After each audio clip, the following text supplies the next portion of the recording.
Saludos, mi nombre es Gabriel Estrella y hoy le voy a hablar acerca de los plásticos, principalmente del uso y su caracterización y del control de calidad y las normas que rigen ese control.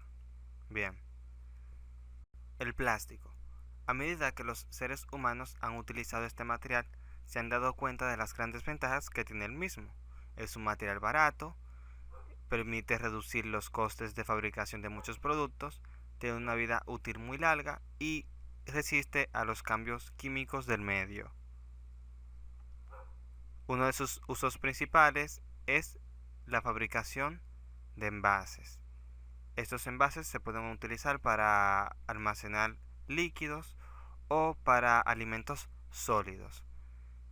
Generalmente se utiliza los plásticos de polietileno para esta tarea y no transmiten olor, gusto o sabor a las sustancias con las que entran en contacto. Gracias al uso de estos plásticos, solamente el 1% de los alimentos no llega en buen estado a los consumidores. Bien, aquí podemos ver cómo se utilizan plásticos para almacenar alimentos, frutas y verduras, para hacer fundas también para transportar comida y, como se mencionó anteriormente, para envasar líquidos. En la construcción se utiliza mucho el plástico, principalmente el plástico compuesto del policloruro de vinilo, que es este polímero que ven aquí abajo. Este es el residuo del polímero de policloruro de vinilo. Suele utilizarse para tuberías que van a transportar el agua o versiones más dúctiles para los ductos eléctricos. En esta imagen se pueden ver un conjunto de piezas que se utilizan mucho en la fontanería. Todas están hechas de policloruro de vinilo y sirven para hacer las conexiones de agua que llevan las casas o los edificios. También se pueden utilizar, como pueden ver aquí, las piezas de PVC para hacer encajes eléctricos, para piezas eléctricas. El transporte también se beneficia mucho del uso de los plásticos. Prácticamente los trenes, aviones o automóviles tienen plásticos en sus estructuras. Esto se debe a que las piezas de plástico son mucho más baratas que las de otro material, reduciendo así los costes de producción de las industrias. También estas piezas son reciclajes, por tanto se convierten en una de las mejores opciones para los fabricantes. En esta imagen podemos ver un conjunto de piezas de plásticos en un vehículo común y corriente. Si usted tiene un vehículo o se ha montado en algún vehículo, va a darse cuenta de que en el interior va a encontrar muchas piezas que están hechas de plástico. Este plástico generalmente es policloruro de vinilo. Los plásticos también han hecho grandes contribuciones en el sector de la medicina. Muchos de los productos sanitarios como jeringas, cápsulas, prótesis, están hechos de polímeros.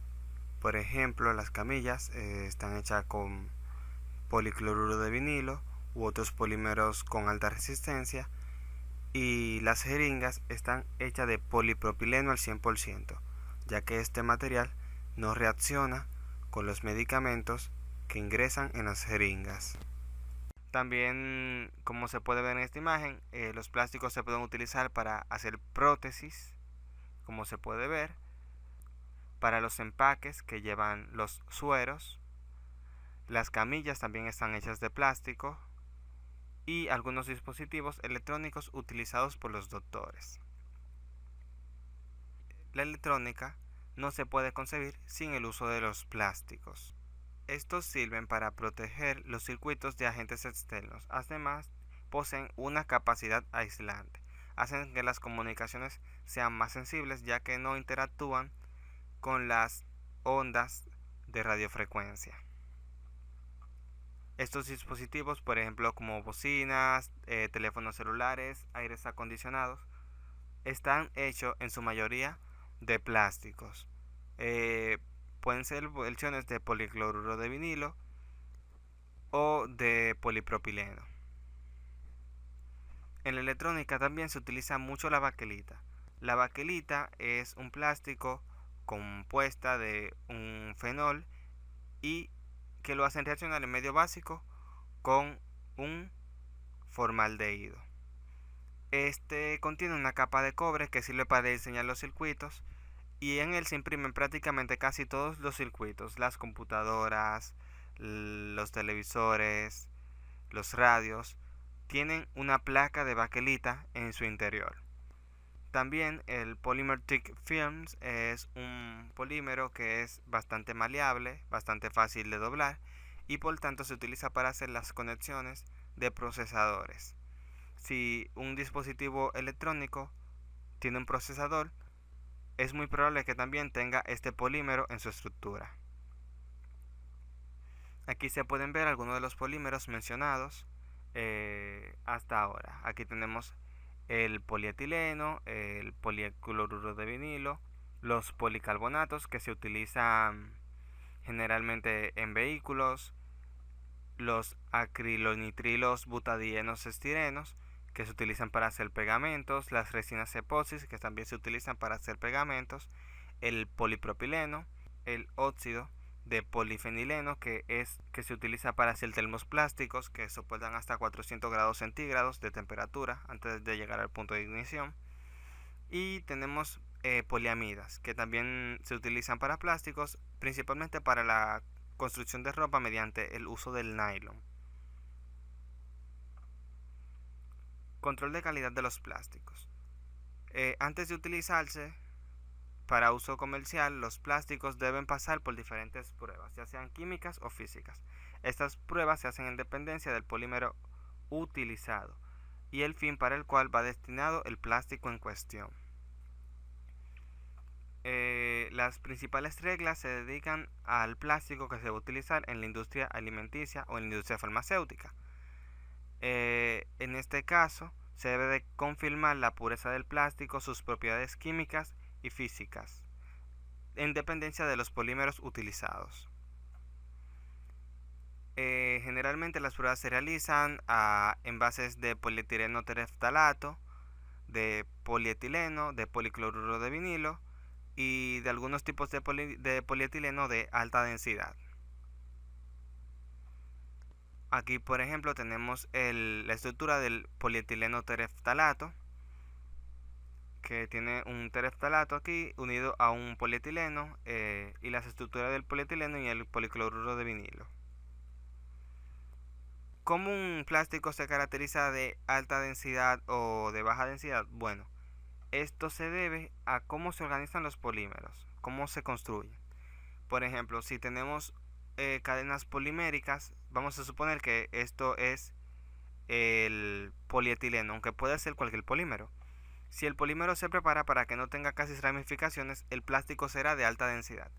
Si los polímeros se preparan para que tengan muchas ramificaciones, las cadenas poliméricas no se van a poder organizar de manera compactada y por ende la densidad será menor. Esos plásticos serían de baja densidad. Las pruebas organolépticas se suelen realizar a aquellos envases que se van a utilizar para almacenar comida. Estos envases se prepara un blanco del polímero que se va a analizar. Entonces los olores de estos plásticos no pueden ser similares, no pueden ser desagradables. Tienen que ser similares al blanco que se preparan en condiciones similares. Y el sabor, o sea, los plásticos deben de presentar en solución un sabor ligeramente a plástico, pero que no sea muy desagradable y similar al blanco que se utiliza para compararlo.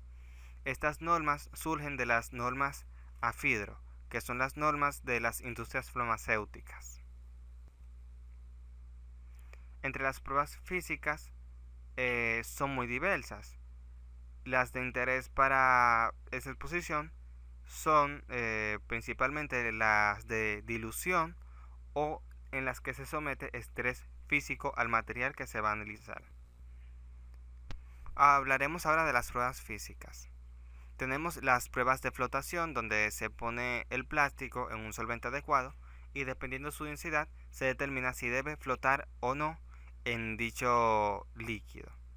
Tenemos las pruebas de dilución en diferentes solventes que pueden ser tetracloruro cloruro de carbono. También se utiliza metanol, etanol o acetona. Tenemos las pruebas de rayado, donde se colocan los plásticos y se anota si son fáciles o difíciles de rayar. Obviamente esto va a depender del polímero que se esté analizando. Algunos polímeros se rayan, otros no.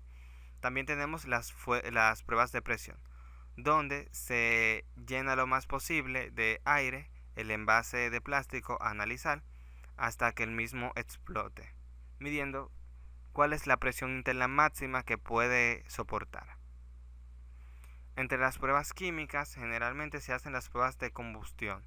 Las pruebas de combustión sirven para ver si el plástico se puede quemar sí o no. Hay plásticos que tienen una combustión limpia, o sea, solamente generan agua y dióxido de carbono, pero otros no, otros generan monóxido de carbono y algunos vapores tóxicos. Esto obviamente va a depender de la estructura del polímero que conforma el plástico. Y también el color de la llama. Algunos plásticos, debido a su composición o presencia de alguna impureza, cambian el color de la llama al arder. Entonces estas pruebas químicas suelen hacerse para identificar impurezas en los polímeros que conforman el plástico. Ahora vamos a hablar del control de calidad para plásticos que no se van a utilizar en la industria alimenticia. Estos plásticos también deben de cumplir una serie de requisitos que pueden variar también en función del uso al que será destinado al plástico. Hablaremos ahora de las pruebas físicas. ¿Cómo se hace para los plásticos destinados a la industria alimenticia? Se hacen pruebas de solubilidad en diferentes solventes. No se asocia, o sea, estas pruebas no se asocian generalmente a ninguna norma en específico, pero se hace para comparar los polímeros que se tienen con un blanco puro. Se hacen también pruebas de densidad, que tampoco están asociadas a normas específicas. La resistencia a la flexión, que está asociada a las normas ASTM. Estas normas son de la Sociedad Americana para Pruebas y Materiales. También se hacen los ensayos de dureza y penetración de la bola, asociadas a las normas DIN. Las normas DIN son normas de productos industriales y científicos de Alemania. Las normas DIN 53 están todas relacionadas con los plásticos. También podemos encontrar normas ISO, que son de la Organización Internacional de Normalización, como por ejemplo la ISO R527, encargada de medir la resistencia a la tracción de algunos plásticos. También tenemos las pruebas químicas a este tipo de material, como las de olor, las de vapor, la de color, cuando se someten a llamas, el humo que deja, entre muchas otras pruebas, y que no están sometidas a ninguna norma en específico. Se hacen para comprobar la calidad del plástico con algún tipo de blanco. Son análisis independientes de cada industria. También existen los ensayos para determinar las propiedades de ignición. Esto es muy importante y se asocian a las normas ASTM, o sea, las normas de la Sociedad Americana para Pruebas de Materiales. ¿Por qué es importante determinar el punto de ignición? Porque hay algunos plásticos que pueden incinerarse antes de incluso pasar al punto de fusión. Entonces es importante determinar esto para conocer a las temperaturas máximas que pueden ser sometidos estos tipos de plásticos. También se hacen ensayos a las resistencias químicas asociadas a la norma ASTM de 54.3. Estas normas generalmente se hacen poniendo los plásticos en presencia de ácidos fuertes, por ejemplo ácido clorhídrico o ácido sulfúrico, y se anotan los resultados de las conclusiones que se observan. Muy bien, ya llegamos a la parte final de esta exposición. Las conclusiones que tenemos es que los plásticos son materiales con usos muy diversos. Como pudimos ver, se utilizan en electrónica, en las industrias automovilísticas, en la medicina, en la industria alimenticia, es decir, es muy diverso el uso de los plásticos. Las propiedades de los plásticos van a depender de los polímeros que los forman, eso es sumamente importante. no es la misma propiedad que tiene el polietileno a la que tiene el polipropileno, o la del polipropileno a la del policloruro de vinilo. Las normas contribuyen a regular la producción de plásticos, controlando la calidad. Es importante que se analicen y se estudien los plásticos para ver si contribuyen con la calidad que se requiere para el trabajo en el que se van a utilizar. Por ejemplo, no se puede utilizar un polímero de polipropileno contaminado para hacer jeringas, ya que pueden reaccionar con los medicamentos y terminar haciéndole daño a los pacientes. Y las normas se aplican a los plásticos según el uso final que se les dará. Como los plásticos son muy diversos, las normas van a variar según los plásticos en cuestión que se van a analizar. Generalmente se hace el uso de un blanco para comparar el plástico que se desea analizar con el blanco que se prepara en el laboratorio. Hasta aquí la exposición de hoy. Muchas gracias.